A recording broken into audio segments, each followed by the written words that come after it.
Hi hello നമസ്കാരം. സഹകാരി rice പ്ലസിന്റെ മറ്റൊരു current affairs ക്ലാസ്സിലേക്ക് എല്ലാവർക്കും സ്വാഗതം. ഇന്നത്തെ നമ്മുടെ ക്ലാസ് PMJDYയുമായി ബന്ധപ്പെട്ടതാണ്. എന്താണ് PMJDY? നമുക്ക് ക്ലാസ്സിലേക്ക് കടക്കാം. അപ്പോൾ നമ്മൾ പറഞ്ഞതുപോലെ കോഡിലൂടെ തന്നെ ക്ലാസ്സിലേക്ക് കടക്കാം. ഇന്നത്തെ കോഡ് എന്താണെന്ന് നോക്കാം. ചെന്നൈയിലെ അണ്ണാച്ചി മീൻ വാങ്ങി. സുഭാഷിനിഷ്ടം കൊഴുക്കട്ട. സായിക്കിഷ്ടം പുട്ട്. സീറോ വാങ്ങിയ അരുണ. അഹമ്മദി ഇല്ലാത്ത പട്ടേൽ. ഉണ്ട റാഞ്ചി. ഇൻഡോറിൽ അഹല്യ ഹോളിട്ടു. ഗുരു അമൃത് തിന്നു. ജോളി ഡോണായി. സവർക്കറെ പോർട്ട് ചെയ്തു. ഇത് ഓരോന്നും ഓരോരോ സെന്റൻസ് ആണ്. ഇത് ടൈപ്പ് ചെയ്തപ്പോൾ എല്ലാം കൂടി ഒരുമിച്ചായി പോയതാണ്. ഓരോന്നും ഓരോരോ പോയിന്റാണ്. അപ്പോൾ ചെന്നൈയിലെ അണ്ണാച്ചി മീൻ വാങ്ങി. ആദ്യത്തത് എന്താണ്? ചെന്നൈയിലെ അണ്ണാച്ചി മീൻ വാങ്ങി. എന്താണ് ഈ കോഡ് കണ്ടിട്ട് ഇത് എന്തുമായി ബന്ധപ്പെട്ടതാണെന്ന് നിങ്ങൾക്ക് മനസ്സിലായോ? എന്താണ് ഇത്? ഇന്ത്യയിലെ എയർപോർട്ടുമായി ബന്ധപ്പെട്ട കോഡാണ്. എന്താണ്? ഇന്ത്യയിലെ എയർപോർട്ടുമായി ബന്ധപ്പെട്ട കോഡാണ്. ചെന്നൈയിലെ അണ്ണാച്ചി മീൻ വാങ്ങി. എന്താണിത്? അണ്ണാ എയർപോർട്ട്. അണ്ണാ എയർപോർട്ട് ചെന്നൈയിലാണ്. മീനമ്പാക്കം എയർപോർട്ടും ചെന്നൈയിലാണ്. ഇതാണ് ചെന്നൈയിലെ അണ്ണാച്ചി മീൻ വാങ്ങി എന്ന് പറഞ്ഞത്. സുഭാഷിനിഷ്ടം കൊഴുക്കട്ട. അതെന്താണ്? സുഭാഷ് ചന്ദ്രബോസ് എയർപോർട്ട്. സുഭാഷ് ചന്ദ്രബോസിന്റെ പേരിലുള്ള വിമാനത്താവളം സ്ഥിതി ചെയ്യുന്നത് കൊൽക്കത്തയിലാണ്. എവിടെയാണ്? കൊൽക്കത്തയിലാണ്. സുഭാഷ് ചന്ദ്രബോസിന്റെ പേരിലുള്ള എയർപോർട്ട് സ്ഥിതി ചെയ്യുന്നത് എവിടെയാണ്? കൊൽക്കത്തയിലാണ്. അതാണ് സുഭാഷിനിഷ്ടം കൊഴുക്കട്ട. അടുത്തത് ഏതാണ്? സായിക്കിഷ്ടം പുട്ട്. എന്താണ്? സായിക്കിഷ്ടം പുട്ട്. അതെന്താണ്? ശ്രീ സത്യസായി. ശ്രീ സത്യസായി അന്താരാഷ്ട്ര വിമാനത്താവളം സ്ഥിതി ചെയ്യുന്നത് പുട്ടപർത്തിയിലാണ്. ശ്രീ സത്യസായി അന്താരാഷ്ട്ര വിമാനത്താവളം സ്ഥിതി ചെയ്യുന്നത് പുട്ടപർത്തിയിലാണ്. അടുത്തത് എന്താണ്? സീറോ വാങ്ങിയ അരുണ. സീറോ വാങ്ങിയ അരുണ. സീറോ വിമാനത്താവളം. സീറോ വിമാനത്താവളം സ്ഥിതി ചെയ്യുന്നത് അരുണാചൽ പ്രദേശിലാണ്. അരുണാചൽ പ്രദേശിലാണ് സീറോ വിമാനത്താവളം. അടുത്തത് അഹമ്മദി ഇല്ലാത്ത പട്ടേൽ. അഹമ്മദി ഇല്ലാത്ത പട്ടേൽ. നമ്മുടെ സർദാർ വല്ലഭായി പട്ടേലിന്റെ പേരിൽ ഒരു വിമാനത്താവളമുണ്ട്. ആ വിമാനത്താവളം സ്ഥിതി ചെയ്യുന്നത് അഹമ്മദാബാദിലാണ്. അഹമ്മദി ഇല്ലാത്ത പട്ടേൽ. അടുത്തത് ഉണ്ട റാഞ്ചി. ഉണ്ട എന്താണ്? ബിർസ മുണ്ട. ബിർസ മുണ്ട ഇന്റർനാഷണൽ എയർപോർട്ട് സ്ഥിതി ചെയ്യുന്നത് റാഞ്ചിയിലാണ്. എന്താണ്? ബിർസ മുണ്ട. ബിർസ മുണ്ട ഇന്റർനാഷണൽ എയർപോർട്ട് സ്ഥിതി ചെയ്യുന്നത് റാഞ്ചിയിലാണ്. ഇൻഡോറിൽ അഹല്യ ഹോളിട്ടു. എന്താണ്? ഇൻഡോറിൽ അഹല്യ ഹോളിട്ടു. അതെന്താണ്? ദേവി അഹല്യഭായി ഹോൾക്കർ ഇന്റർനാഷണൽ എയർപോർട്ട് ഇൻഡോറിലാണ്. അതാണ് ഇൻഡോറിൽ അഹല്യ ഹോളിട്ടു. ദേവി അഹല്യഭായി ഹോൾക്കർ വിമാനത്താവളം സ്ഥിതി ചെയ്യുന്നത് ഇൻഡോറിലാണ്. അടുത്തത് ഗുരു അമൃത് തിന്നു. ഗുരു അമൃത് തിന്നു. എന്താണ്? ഗുരു രാംദാസ് ഇന്റർനാഷണൽ എയർപോർട്ട് അമൃത്സറിലാണ്. ഗുരു അമൃത് തിന്നു. ഓർത്തിരിക്കുക. ഗുരു രാംദാസ് ഇന്റർനാഷണൽ എയർപോർട്ട് സ്ഥിതി ചെയ്യുന്നത് അമൃത്സറിലാണ്. അടുത്തത് ജോളി. ജോളി ഡോണായി. ജോളി ഡോണായി. ജോളിയെ നമുക്ക് എല്ലാവർക്കും അറിയാം. കുടുംബത്തിലുള്ള എല്ലാവർക്കും വിഷം കൊടുത്ത് കൊന്ന ഒരു വ്യക്തിയാണ് ജോളി. ആ ജോളി എന്തായി? ഡോണായി. ഡോണായി മാറി. ജോളി ഡോണായി. Jolly Grant International Airport Dehradun. അതാണ് ജോളി ഡോണായി എന്നതുകൊണ്ട് ഉദ്ദേശിക്കുന്നത്. എന്താണ്? Jolly Grant airport. Jolly Grant airport എവിടാണ്? ഡെറാഡൂണിലാണ്. സവർക്കറെ പോർട്ട് ചെയ്തു. സവർക്കറെ പോർട്ട് ചെയ്തു. എന്താണ്? VD Savarkar airport international airport സ്ഥിതി ചെയ്യുന്നത് എവിടെയാണ്? പോർട്ട് ബ്ലെയറിലാണ്. എന്താണ്? സവർക്കറെ പോർട്ട് ചെയ്തു. Veer Savarkar international airport. Veer Savarkar international airport സ്ഥിതി ചെയ്യുന്നത് പോർട്ട് ബ്ലെയറിലാണ്. അപ്പോൾ നിങ്ങൾ ഇതിങ്ങനെ ഓർത്തിരിക്കുക. കാണാതെ ഒന്നും പഠിക്കേണ്ട ആവശ്യമില്ല. ഒന്ന് കണക്ട് ചെയ്ത് വെച്ചാൽ മാത്രം മതി. അപ്പോൾ നമുക്ക് ഏതൊക്കെ എയർപോർട്ട് എവിടെയൊക്കെയാണെന്ന് കറക്റ്റ് ആയിട്ട് കിട്ടും. എങ്ങനെയായിരുന്നു? ചെന്നൈയിലെ അണ്ണാച്ചി മീൻ വാങ്ങി. ചെന്നൈയിലെ എയർപോർട്ടുകളാണ് അണ്ണാ എയർപോർട്ടും മീനമ്പാക്കം എയർപോർട്ടും. സുഭാഷിനിഷ്ടം കൊഴുക്കട്ട. സുഭാഷ് ചന്ദ്രബോസ് എയർപോർട്ട് സ്ഥിതി ചെയ്യുന്നത് കൊൽക്കത്തയിലാണ്. സായിക്കിഷ്ടം പുട്ട്. ശ്രീ സത്യസായി എയർപോർട്ട് പുട്ടപർത്തി. സീറോ വാങ്ങിയ അരുണ. സീറോ വിമാനത്താവളം അരുണാചൽ പ്രദേശ്. അഹമ്മദി ഇല്ലാത്ത പട്ടേൽ. എന്താണ്? സർദാർ വല്ലഭായ് പട്ടേൽ വിമാനത്താവളം അഹമ്മദാബാദ്. ഉണ്ട റാഞ്ചി. ബിർസ മുണ്ട എയർപോർട്ട് റാഞ്ചിയിലാണ്. ഇൻഡോറിൽ അഹല്യ ഹോളിട്ടു. ദേവി അഹല്യഭായ് ഹോൾക്കർ വിമാനത്താവളം ഇൻഡോറിലാണ്. ഗുരു അമൃത് തിന്നു.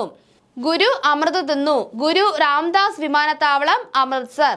ജോളി ഡൗൺ ആയി. ജോളി ഗ്രാൻഡ് വിമാനത്താവളം ഡെറാഡൂൺ. സവർക്കറെ പോർട്ട് ചെയ്തു. വീർ സവർക്കർ വിമാനത്താവളം പോർട്ട് ബ്ലെയർ.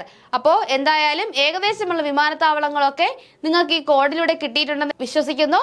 നമുക്ക് ക്ലാസ്സിലേക്ക് കടക്കാം. അപ്പോൾ ഇതാണ് നമ്മുടെ വിമാനത്താവളങ്ങൾ. അന്ന airport Meenambakkam Chennai, Netaji Subhash Chandrabose airport Kolkata, Shri Sathya Sai airport Puttaparthi, zero വിമാനത്താവളം അരുണാചൽ പ്രദേശ്, സർദാർ വല്ലഭായ് പട്ടേൽ വിമാനത്താവളം അഹമ്മദാബാദ്, ബിർസ മുണ്ട റാഞ്ചി, ദേവി അഹല്യഭായ് ഹോൾക്കർ വിമാനത്താവളം ഇൻഡോർ, ഗുരു രാംദാസ് വിമാനത്താവളം Amritsar, Jolly Grant airport Dehradun, Veer Savarkar airport port Blair. അപ്പോൾ നമ്മുടെ ഇന്നത്തെ ക്ലാസ് പ്രധാനമന്ത്രി ജൻധൻ യോജനയുമായി ബന്ധപ്പെട്ടതാണ്. അപ്പോൾ അതുമായി ബന്ധപ്പെട്ട ചോദ്യങ്ങൾ പരീക്ഷയ്ക്ക് ചോദിച്ചിട്ടുണ്ട്. അപ്പോൾ എന്തുകൊണ്ടാണ് ജൻധൻ യോജനയുമായി ബന്ധപ്പെട്ട ചോദ്യം ഈ കഴിഞ്ഞ ക്വസ്റ്റ്യൻ പേപ്പറിലേക്ക് നമുക്ക് കാണാനുള്ള കാരണം എന്താണ്? ജൻധൻ യോജനയ്ക്ക് 10 വയസ്സ്. ജൻധൻ യോജന ആരംഭിച്ചിട്ട് 10 വർഷമാകുന്നു. അപ്പോൾ എന്താണ് ജൻധൻ യോജന? ഒരു കുടുംബത്തിന് ഒരു ബാങ്ക് അക്കൗണ്ട്. എന്താണ്? ഒരു കുടുംബത്തിന് ഒരു ബാങ്ക് അക്കൗണ്ട് എന്ന ലക്ഷ്യത്തോടെ 2014 എന്നാണ് 2014 ആരംഭിച്ച പദ്ധതിയാണ് ഏത്? പ്രധാനമന്ത്രി ജൻധൻ യോജന. അപ്പോൾ പ്രധാനമന്ത്രി ജൻധൻ യോജന ആരംഭിച്ചതെന്നാണ് 2014. അപ്പോൾ ബാങ്ക് അക്കൗണ്ട് ഇല്ലാത്ത ഒട്ടനവധി കുടുംബങ്ങൾ നമുക്കിടയിലുണ്ട്. അപ്പോൾ അങ്ങനെയുള്ള കുടുംബങ്ങൾക്ക്, അതായത് എല്ലാ കുടുംബത്തിലും ഒരു ബാങ്ക് അക്കൗണ്ടെങ്കിലും ഉണ്ടായിരിക്കുക എന്ന ലക്ഷ്യത്തോടു കൂടിയാണ് 2014 പ്രധാനമന്ത്രി ജൻധൻ യോജന ആരംഭിക്കുന്നത്. 2014 ഓഗസ്റ്റ് 28-നാണ് പദ്ധതി പ്രധാനമന്ത്രി നരേന്ദ്രമോദി ഉദ്ഘാടനം ചെയ്തത്. അപ്പോൾ എന്നാണ്? 2014 ഓഗസ്റ്റ് 28-നാണ് പദ്ധതി ഉദ്ഘാടനം ചെയ്തത്. ഈ പദ്ധതി പ്രഖ്യാപിച്ചത് എന്നാണ്? ഇത് പ്രഖ്യാപിച്ചത് 2014 സ്വാതന്ത്ര്യ ദിനത്തിന്റെ അന്നാണ്. 2014 ഓഗസ്റ്റ് 15-ന് ചെങ്കോട്ടയിൽ വെച്ചാണ് ഈ പദ്ധതിയുടെ പ്രഖ്യാപനം ഉണ്ടായത്. എന്നാൽ ഉദ്ഘാടനം ചെയ്തത് എന്നാണ്? 2014 ഓഗസ്റ്റ് 28-ന്. ആദ്യ ദിവസം തന്നെ 1.5 കോടി ബാങ്ക് അക്കൗണ്ടുകളാണ് ഈ പദ്ധതിയിലൂടെ പുതുതായി തുറന്നത്. എത്രയാണ്? 1.5 കോടി. അതൊരു വളരെ വലിയ റെക്കോർഡ് തന്നെയാണ്. ആദ്യത്തെ ദിവസം, ഈ പദ്ധതി ആരംഭിച്ച ആദ്യത്തെ ദിവസം തന്നെ 1.5 കോടി ബാങ്ക് അക്കൗണ്ടുകളാണ് പുതുതായി തുറന്നത്. 2014 രാജ്യത്തുടനീളം ദരിദ്രരെ ദുഷിച്ച ചക്രത്തിൽ നിന്നും മോചിപ്പിച്ചതിന്റെ ആഘോഷം എന്നാണ് ഈ യോജന ആരംഭിക്കുമ്പോൾ പ്രധാനമന്ത്രി ഈ അവസരത്തെ വിശേഷിപ്പിച്ചത്. അപ്പോൾ എങ്ങനെയാണ്? 2014 രാജ്യത്തുടനീളം ദരിദ്രരെ ദുഷിച്ച ചക്രത്തിൽ നിന്നും മോചിപ്പിച്ചതിന്റെ ആഘോഷം. അപ്പോൾ നമ്മുടെ രാജ്യത്തെ ദരിദ്രരെ ദുഷിച്ച ചക്രത്തിൽ നിന്നും മോചിപ്പിച്ചതിന്റെ ആഘോഷം എന്ന രീതിയിലാണ് ഈ പദ്ധതി ആരംഭിച്ച അവസരത്തെ ആര് വിശേഷിപ്പിച്ചത്? നമ്മുടെ പ്രധാനമന്ത്രി വിശേഷിപ്പിച്ചത്. 7.25 കോടി ബാങ്ക് അക്കൗണ്ടുകൾ എന്ന ലക്ഷ്യത്തിലെത്താനും സാമ്പത്തിക തൊട്ടുകൂടായ്മയിൽ നിന്ന് മോചനം നേടാനും സഹായിക്കണമെന്ന് 7.25 ലക്ഷം ബാങ്ക് ജീവനക്കാർക്ക് പ്രധാനമന്ത്രി ഇമെയിൽ അയച്ചിരുന്നു. അപ്പോൾ ഈ പദ്ധതി ആരംഭിക്കുമ്പോൾ നമ്മുടെ രാജ്യത്തെ 7.25 കോടി ബാങ്ക് അക്കൗണ്ടുകൾ എന്ന ലക്ഷ്യത്തിലെത്താൻ വേണ്ടിയിട്ട് ആര് സഹായിക്കണം? നമ്മുടെ ബാങ്ക് ജീവനക്കാർ സഹായിക്കണം എന്ന രീതിയിൽ നമ്മുടെ പ്രധാനമന്ത്രി 7.25 ലക്ഷം ബാങ്ക് ജീവനക്കാർക്ക് ഇമെയിൽ അയച്ചിരുന്നു.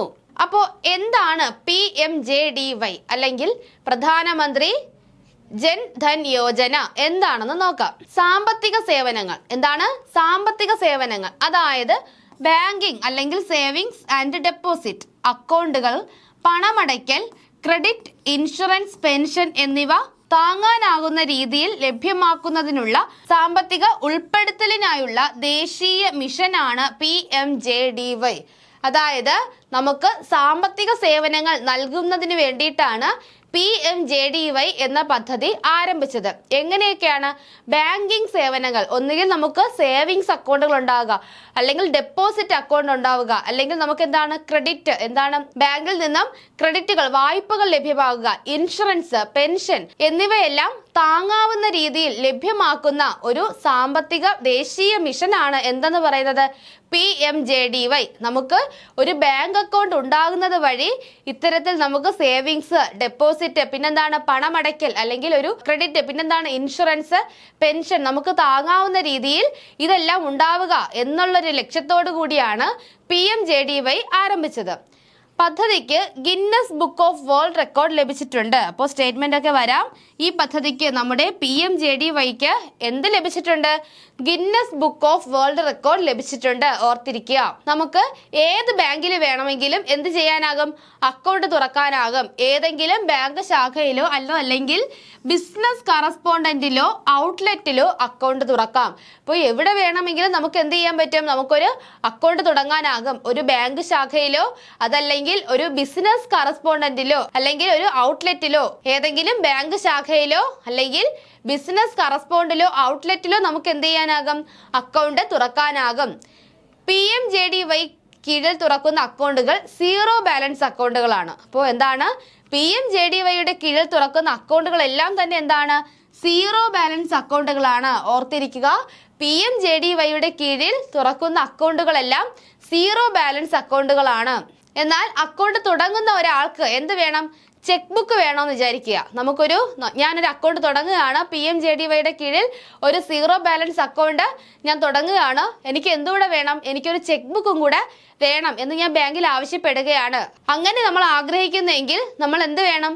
മിനിമം ബാലൻസ് മാനദണ്ഡങ്ങൾ പാലിക്കേണ്ടതാണ്. അപ്പോൾ ഇപ്പോൾ എല്ലാവർക്കും ബാങ്ക് അക്കൗണ്ട് ഒക്കെ ഉണ്ട്. നമുക്കിപ്പോൾ ഒരു മിനിമം ബാലൻസ് മാനദണ്ഡം ഉണ്ട്. മിനിമം ബാലൻസ് അക്കൗണ്ടിൽ ഇല്ലെങ്കിൽ നമുക്ക് ക്രെഡിറ്റ് ഉണ്ടാവും എന്നതിൽ ഇപ്പോൾ ഒരു രീതിയുണ്ട്. അപ്പോൾ ആ രീതികൾ നമ്മൾ പാലിച്ചാൽ മാത്രമേ നമുക്ക് എന്ത് കിട്ടത്തുള്ളൂ? ചെക്ക് ബുക്ക് ലഭിക്കത്തുള്ളൂ. ഇതിൽ ഓർത്തിരിക്കേണ്ട പോയിന്റ്, PMJDYയുടെ കീഴിൽ തുറക്കുന്ന അക്കൗണ്ടുകളെല്ലാം തന്നെ സീറോ ബാലൻസ് അക്കൗണ്ടുകളാണ്. എന്താണ് PMJDYയുടെ ലക്ഷ്യങ്ങൾ? എന്താണ് ലക്ഷ്യങ്ങൾ? പ്രധാന ലക്ഷ്യം എല്ലാവർക്കും എന്തുണ്ടാവുക? ഒരു ബാങ്ക് അക്കൗണ്ട് ഉണ്ടാവുക. ഒരു കുടുംബത്തിൽ ഒരാൾക്കെങ്കിലും എന്തുണ്ടാവുക? ബാങ്ക് അക്കൗണ്ട് ഉണ്ടാവുക. ഇതാണ് പ്രധാന ലക്ഷ്യം. മറ്റു ലക്ഷ്യങ്ങൾ എന്തൊക്കെയാണ്? അടിസ്ഥാന സേവിങ്സ് അക്കൗണ്ടിന്റെ ലഭ്യത. അതാണ് എല്ലാവർക്കും ഒരു സേവിങ്സ് അക്കൗണ്ട്, അടിസ്ഥാനപരമായി നമുക്കൊരു സേവിങ്സ് അക്കൗണ്ടിന്റെ ലഭ്യത. ആവശ്യാധിഷ്ഠിത ക്രെഡിറ്റിലേക്കുള്ള പ്രവേശനം. ഇതുവഴി നമുക്കറിയാം, ബാങ്കിൽ നിന്നൊക്കെ നമുക്ക് ലോൺ എടുക്കണമെങ്കിൽ ആ ബാങ്കിൽ നമുക്ക് അക്കൗണ്ട് ഉണ്ടായിരിക്കണം. അപ്പോൾ അങ്ങനെ ആവശ്യാധിഷ്ഠിത ക്രെഡിറ്റിലേക്കുള്ള പ്രവേശനം. പിന്നെന്താണ്? പണമടയ്ക്കൽ സൗകര്യം. നമ്മുടെ കയ്യിലുള്ള കാശൊക്കെ ബാങ്കിൽ ഡെപ്പോസിറ്റ് ചെയ്യാനുള്ള പണമടയ്ക്കൽ സൗകര്യം. പിന്നെന്താണ്? ഇൻഷുറൻസ്. ബാങ്കുകളിൽ ഇൻഷുറൻസ് പോളിസികളൊക്കെ ഉണ്ട്. അങ്ങനെയുള്ള ഇൻഷുറൻസ് ലഭ്യമാവുക. എന്താണ്? ഇൻഷുറൻസ്. അപ്പോൾ ഏതൊക്കെയാണ് ലക്ഷ്യങ്ങൾ?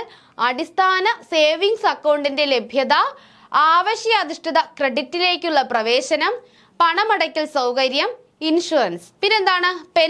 പെൻഷൻ ലഭിക്കുക. അക്കൗണ്ട് വഴി പെൻഷൻ എന്നിവ ഒഴിവാക്കപ്പെട്ട വിഭാഗങ്ങൾക്ക്, അതായത് ഇതൊക്കെ ആർക്കാണ് ലഭിക്കേണ്ടത്? ഒഴിവാക്കപ്പെട്ട വിഭാഗങ്ങൾക്ക്, അതായത് ദുർബല വിഭാഗങ്ങൾക്കും കുറഞ്ഞ വരുമാനത്തിലുള്ള സാമ്പത്തിക സേവനത്തിലേക്കുള്ള പ്രവേശനം ഉറപ്പാക്കുന്നു. ആർക്കൊക്കെയാണ്? ഒരുപാട് കാശുള്ള, ഫിനാൻഷ്യലി സെറ്റിൽഡ് ആയ ഒരാൾക്ക് PMJDY ഒരു അക്കൗണ്ട് തുറന്ന് അതുവഴി ഒരു പെൻഷനോ അല്ലെങ്കിൽ ഇൻഷുറൻസോ ക്രെഡിറ്റിലേക്കുള്ള ഒരു പ്രവേശനത്തിൻ്റെയോ ആവശ്യമുണ്ടോ? ഇല്ല. അയാൾക്ക് ഓൾറെഡി ഇതെല്ലാം തന്നെ ഉണ്ടായിട്ടുണ്ട്. അപ്പോൾ ഇതിന്റെ ആവശ്യകത ആർക്കാണ്? ഒഴിവാക്കപ്പെട്ട വിഭാഗങ്ങൾക്കാണ്, മാറ്റി നിർത്തപ്പെട്ട വിഭാഗങ്ങൾക്കാണ്. പിന്നെ ആർക്കാണ്? ദുർബല വിഭാഗങ്ങൾക്കാണ്. ദുർബല വിഭാഗങ്ങൾക്ക്. പിന്നെ കുറഞ്ഞ വരുമാനമുള്ള വിഭാഗങ്ങൾക്കാണ്. ഇവർക്കെല്ലാവർക്കും ബാങ്കിങ് സേവനത്തിലേക്കുള്ള ഒരു പ്രവേശനം ഉറപ്പാക്കുകയാണ് PMJDY. ബാങ്കിങ് പ്രവേശനം വഴി ഈ പറഞ്ഞ ലക്ഷ്യങ്ങളിലേക്കൊക്കെ അവർക്കും എത്തിച്ചേരുക എന്നതാണ് PMJDY കൊണ്ട് ഉദ്ദേശിക്കുന്നത്. അപ്പോൾ ഇത്രയുമാണ് പ്രധാനമന്ത്രി ജൻധൻ യോജനയുമായി ബന്ധപ്പെട്ട പ്രധാനപ്പെട്ട വസ്തുതകൾ. ക്ലാസ് നിങ്ങൾക്ക് വളരെയധികം ഉപകാരപ്പെട്ടു എന്ന് തന്നെ കരുതുന്നു. അടുത്ത ക്ലാസ്സിലൂടെ വീണ്ടും കാണാം. താങ്ക്